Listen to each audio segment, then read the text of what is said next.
Alors bonjour chers souscripteurs de la Nouvelle France Libre, j'espère que vous allez bien. Nouvelle revue de presse mensuelle internationale sur l'Asie.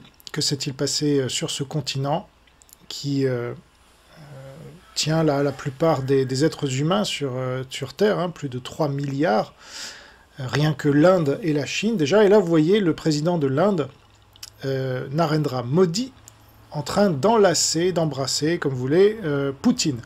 Ça a beaucoup choqué. Donc ça s'est passé ce mois de juillet, et ça a beaucoup choqué, disons, en Occident, et notamment Zelensky, qui s'en est ému publiquement parce qu'il estime que l'Inde devrait être du côté de l'Ukraine et de l'Occident plus généralement, et moi aussi, mais c'est l'illustration justement du ciseau sino-russe décrit par Golitsyn de 1984 dans son livre « Des mensonges pas si nouveaux ».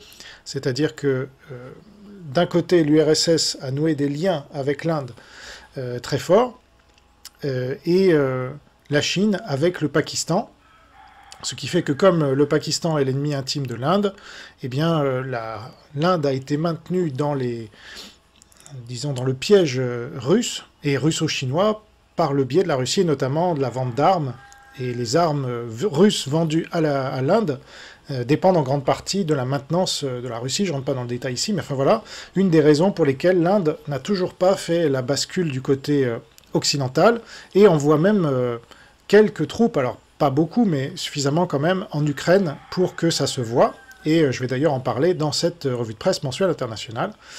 Mais je pense qu'à un moment ou à un autre, l'Inde basculera parce que justement, elle échappera à ce ciseau sino-russe, mais à grand prix. Vous savez, c'est comme ces héros-là qui sont pris dans les filets, mais qui sont prêts à se couper un bras pour sortir d'une menotte ou je ne sais quoi, et finalement se libérer, mais ça sera au prix voilà, d'une mutilation, alors militaire ou autre, mais l'Inde n'aura pas le choix, puisque en face, elle a la Chine, son ennemi, et le Pakistan, qui est allié de la Chine, autre ennemi. Donc les BRICS, en fait, c'est plutôt fait de briques et de brocs, hein, sans jeu de mots.